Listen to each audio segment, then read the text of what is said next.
All right, guys, before we get started, I did want to kind of give you a rundown of what you're going to need. In hindsight, the job's really not that hard. It's a couple bolts, couple plugs, but to snake it out of the engine bay, you do have to do some additional things. So you do have to unhook the oil pressure sender. You do have to remove one of the clamps for the refrigeration line that runs by the radiator, so you can move it just a 1/4 inch, which is only a 1/4 inch, so you're going to move it, but it's an important 1/4 inch. And then you're also going to have to remove the oil filter. So you might as well just plan on doing an oil change along with the starter, which is a little inconvenient, but honestly, it's not that bad.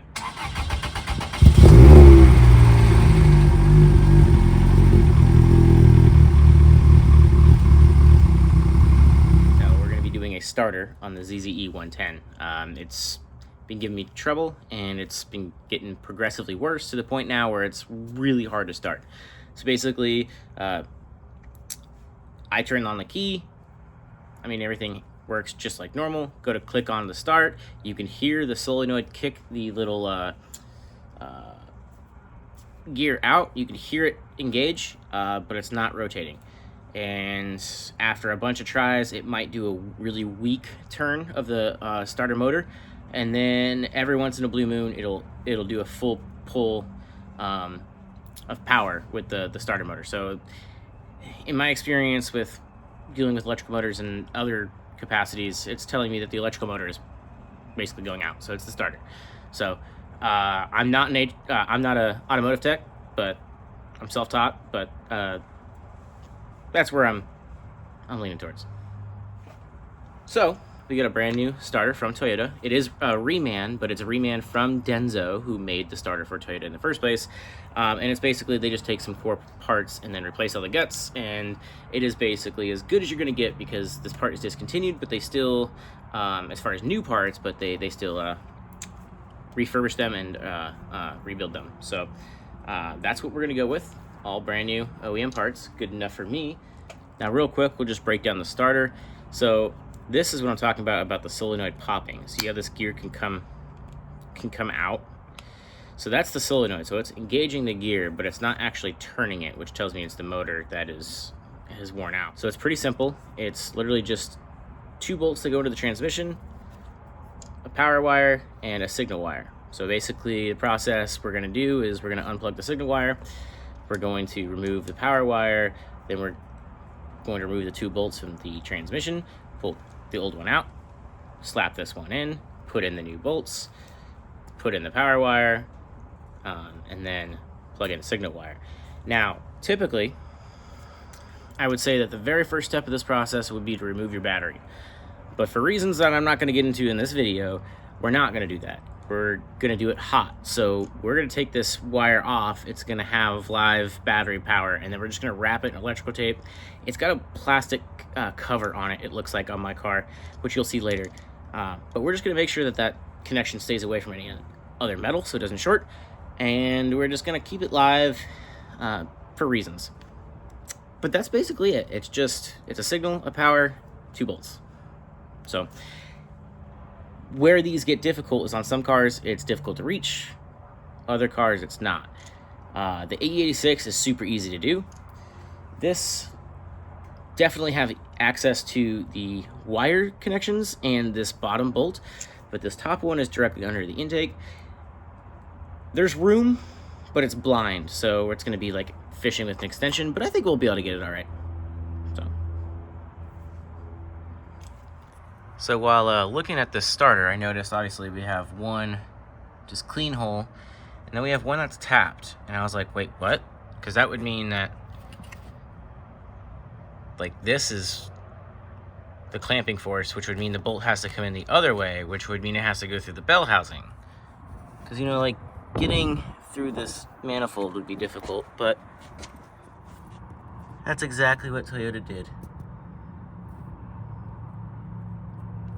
They just went, oh hey, we'll just put the bolt there where you can get to it from the other side. And then if we refer to the guide, it confirms that. So the bolt from the bottom, easy to get to, along with the power wire and the solenoid connector. And then this bolt we can get to from the other side of the bell housing. It's not going to be super fun, but at least we can see it and we can get to it. So cool. Okay, so as you can see, this is the power wire I was talking about. Does have the little plastic surround, so should be hopefully easy to keep it insulated from any metal. And then this is the solenoid wire, and then you can see the bottom bolt that we have to get out. So we are going to start by taking off the solenoid plug and then the power wire, and then we're going to insulate that.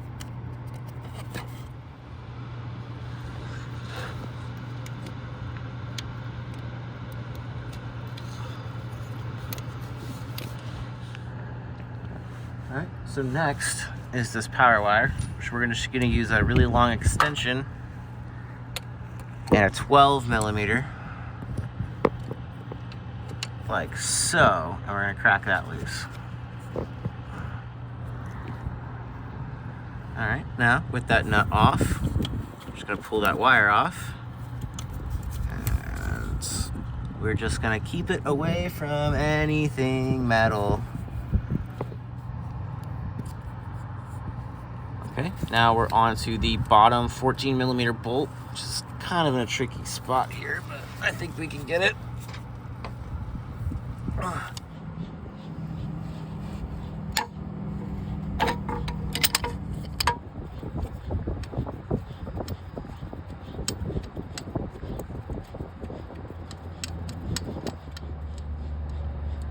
just gonna leave it barely threaded in there so that it holds the starter's weight, and then we're gonna get the top bolt.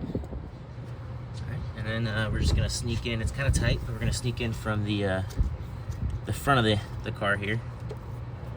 And I hope I can get enough leverage on this to crack this one loose here.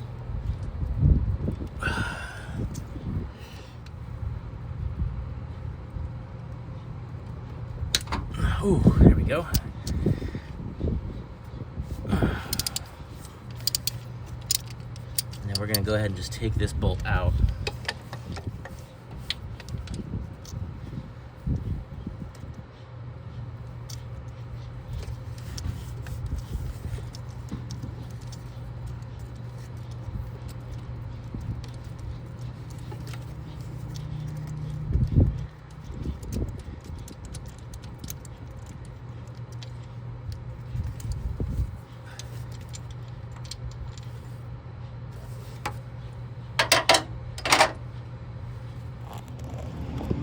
Now, should hopefully be able to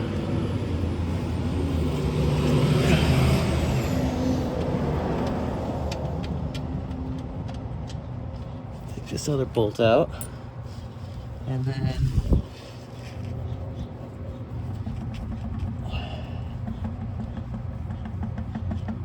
with a little persuasion, we should be able to rock this starter out.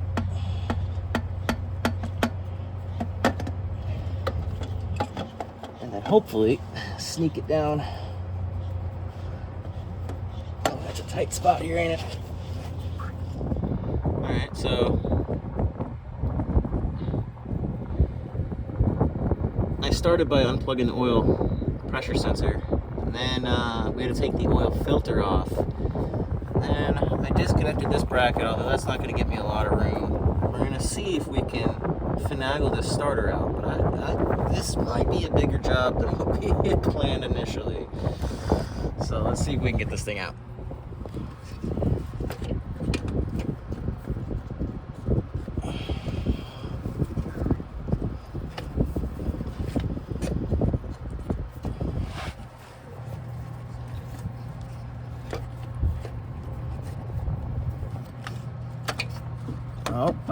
Oh.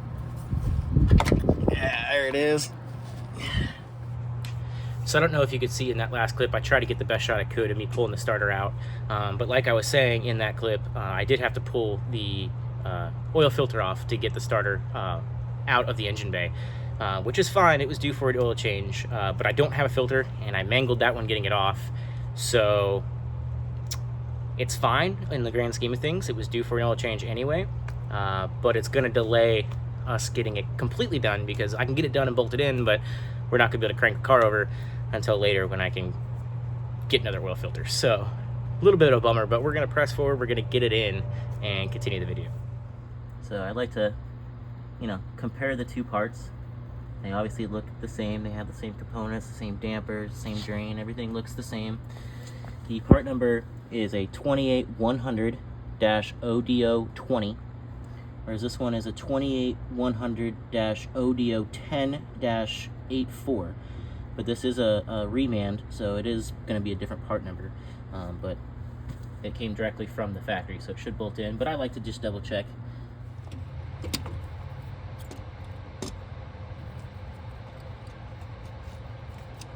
All right, there we go.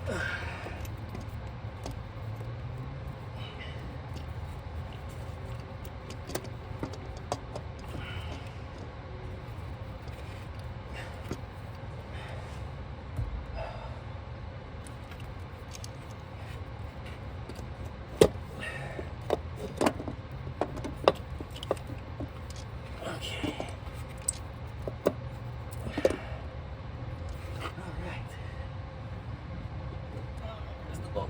Where's the bolt? Where's the bolt? Where's the bolt?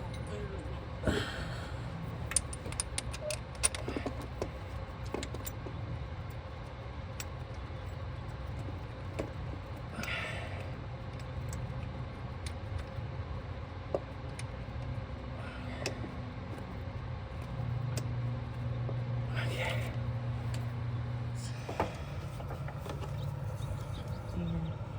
Sneak it, get it started in that hole.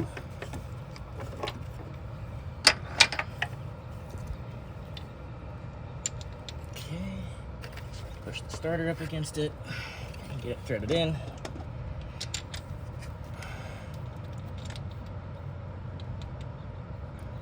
careful not to cross thread it.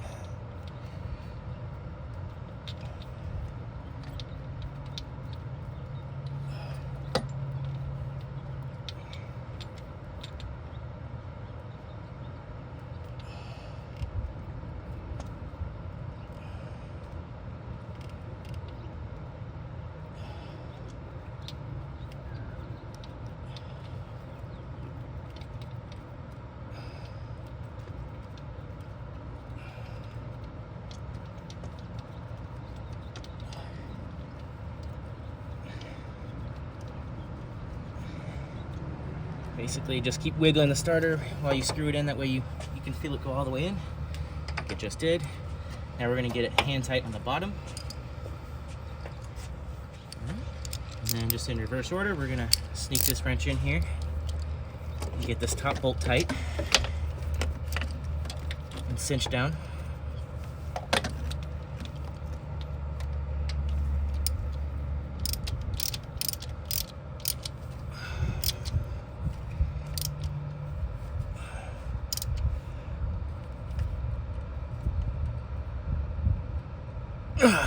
Okay. Alright, and now that we got the top one tight, we go ahead and tighten up this bottom one.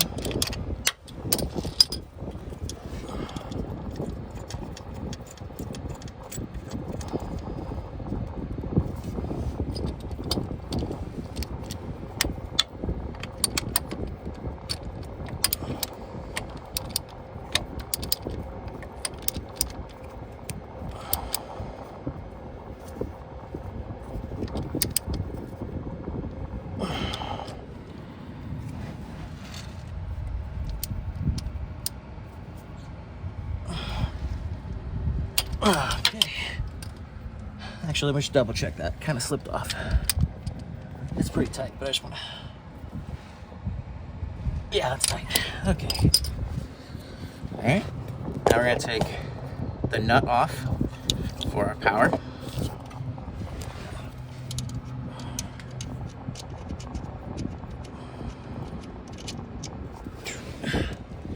Alright. Then we're going to reconnect our power wire. Keep the solenoid wire off because you don't want to accidentally send signal. That would not be good. as you can see, we got it on there. You want to make sure that you kind of hold that this wire in place so you don't accidentally clamp down the solenoid. So just make sure that it's off the solenoid clip, it's parallel to it, and it's on there. So now that we got that on, all we got to do is plug in this starter solenoid.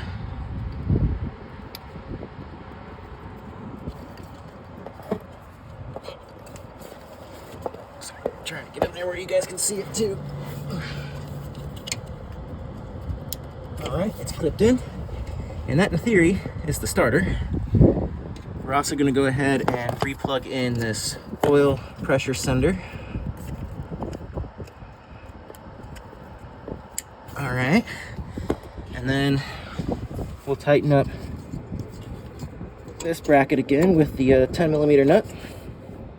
Okay, and that bracket's back on. So in theory we're done, but we do obviously need a new oil filter, and then might as well just go ahead and drain the oil and do an oil change.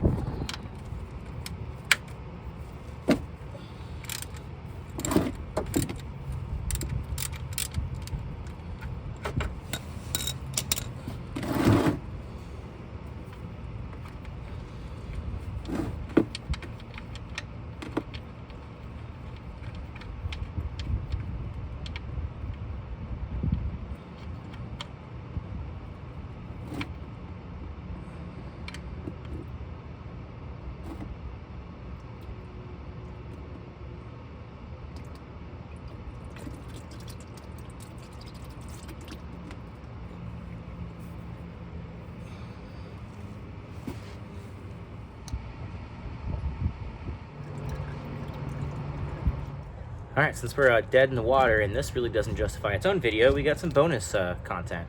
The clutch pad finally wore out on my car, and basically the pedal cut a slice in the top of the pad, and it kept moving, and it was just uncomfortable, and it would fall off all the time. So I could have went anywhere, but I went with genuine Toyota, and let's go throw it in real quick.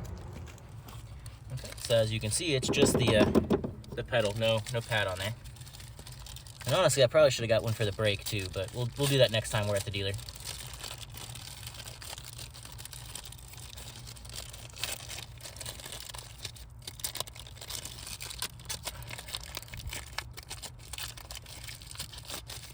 But it's just this rubber pad.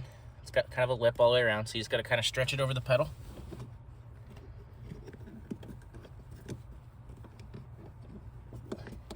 Like so. And now I got a good pad for the clutch. And now actually, now that I've done it, I'm gonna definitely get one for the brake as well, because it's starting to wear. And this is what it did on the other one. You can see it's kind of puncturing through. So we're gonna get another one next time we're at the dealer. It should be the same part number actually, and we'll go ahead and get that replaced too. So we're gonna fast forward to when I get a oil filter and oil, fill that thing up, and then we'll get it started. All right, so we're going with Valvoline, which is my brand of choice, 530 high mileage, full synthetic, just because it's a good full synthetic. And then part number 5139XP, you can just do the 51394. It's the correct wicks for the 1ZZE FE engine.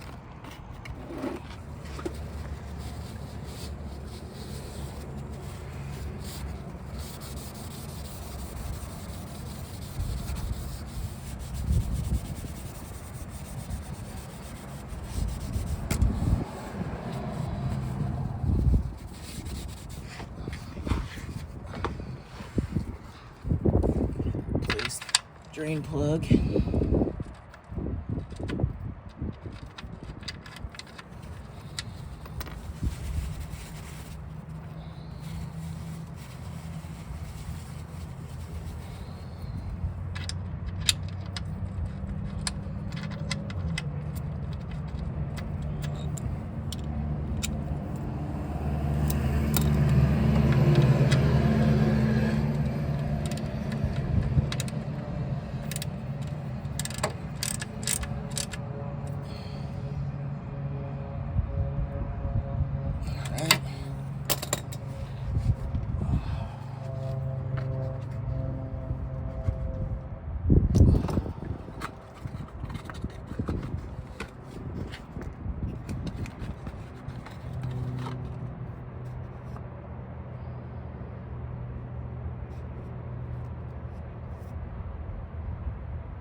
All right, new oil filter on. Let's fill it up with some oil.